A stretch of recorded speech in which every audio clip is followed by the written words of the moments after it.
کا واقعہ ہوا تو یہ بہت عجیب و غریب واقعہ تھا. تو آقا کریم نے جب اعلان کیا کہ بتایا کہ اللہ نے یوں مجھے خلوتوں میں بلایا تو قریش نے سمجھا کہ اس سے بڑھ کر اور موقع کیا ملے گا پراپیگنڈے کا. تو کہا ابو بکر کوئی نئی بات سنی ہے؟ کہا تم سنا دو. کہا اگر کوئی کہے کہ رات کی مختصر تنہائی میں مسجد حرام سے مسجد اقصی تک پہنچا ہوں پھر وہاں سے واپس بھی آ گیا ہوں تو بات ماننے میں آتی ہے؟ آپ نے برجستہ کہا بالکل ماننے میں نہیں آتی. اتنے مختصر وقت میں مسجد اقصی جائے اور پھر پلٹ کے بھی آ جائے، کم از کم 2 ماہ چاہیے. 1 مہینہ جاتے ہوئے لگتا ہے، 1 مہینہ آتے ہوئے لگتا ہے.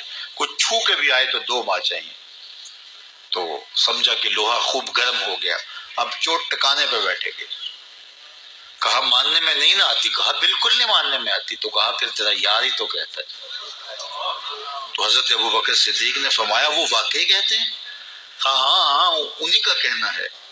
تو حضرت ابوبکر بولے لئن قالہ فقد صدق فاصدق، اگر انہوں نے کہا ہے تو سچ کہا ہے، میں تصدیق کرتا ہوں.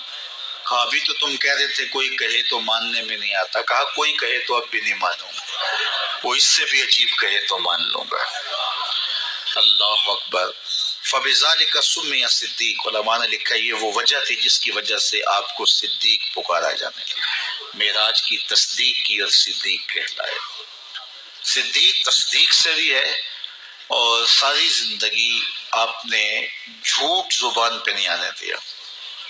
آپ کی طبع میں جو صداقت رچی بسی تھی، بلکہ ایک مشکل وقت آیا آپ پر.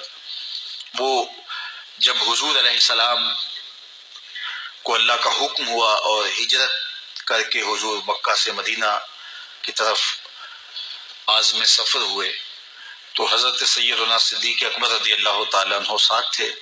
مکہ المکرمہ سے جو مدینہ المنورہ ہے وہ شمال کی جانب ہے اور غار ثور مکہ المکرمہ سے جنوب کی سمت ہے. تو آقا کریم علیہ السلام نے سفر کرنا تھا مدینہ شریف کا تو شمال کی سمت نہیں گئے بلکہ وہاں سے سفر جنوب کی جانب کیا اور پھر وہاں سے حضور جو ہے وہ 3 دن گزارنے کے بعد مدینہ المنورہ کی جانب روانہ ہوئے. یہ سارے ادھر ڈھونڈتے تھکتے رہے اور حضور وہاں آرام کرتے رہے اور 3 دن کے بعد جب ڈھونڈ کے ان کو کچھ نہ ملا تو آقا کریم وہاں سے نکلے اور سیدھا مدینہ المنورہ کی جانب عازم سفر ہوئے. انہوں نے 100 سرخ اونٹ حضور کی گرفتاری کے لیے انعام رکھا ہوا تھا. تو مختلف قبائل کے لوگ حضور کو ڈھونڈنے کے لیے نکلے تھے کہ بہت بڑا انعام ہے، 100 سرخ اونٹ ملیں گے.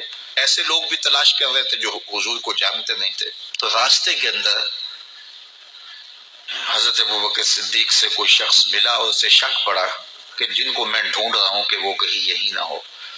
تو اس نے حضرت ابوبکر صدیق سے پوچھا آپ کا نام؟ تو انہوں نے کہا میرا نام عبداللہ ہے، ابو بکر ہوں. تو اس نے پھر حضور کا پوچھا. اب حضور کو وہ ڈھونڈ رہے ہیں. آج امتحان آیا نا، صدیق اکبر کی صداقت کا امتحان آ گیا اور عشق کا امتحان آ گیا. اگر کہیں یہ حضور ہیں تو عشق گوارا نہیں کرتا کہ یہ گرفتاری عمل میں آئے، اور اگر کہیں کہ یہ حضور نہیں ہیں تو ابو بکر صدیق کیسے رہیں گے؟ آج کل تو وہ سڑکیں بن گئی ہیں اور سائن لگے ہوئے ہیں، آپ اکیلے یہاں سے نکلیں تو جہاں جانا چاہیں خود جا سکتے ہیں. اس وقت تو پہاڑی راستے ہوتے تھے، یا تو لوگ قافلوں کے ساتھ چلتے تھے اور اگر کسی کو ہنگامی طور پہ اکیلے جانا پڑتا تو وہ گائیڈ ساتھ لیتا جو راستے بتاتا. اس کو عربی میں ہادی کہتے ہیں، ہادی رہنما، گائیڈ جو راستہ بتاتا. تو حضرت ابوبکر صدیق سے اس نے پوچھا یہ کون ہے آپ کے ساتھ؟ تو حضرت ابوبکر صدیق بولے ھذا ہادی یہدینی الی صراط المستقیم، یہ میرا ہادی ہے جو مجھے سیدھی راہ پہ چلا رہا ہے.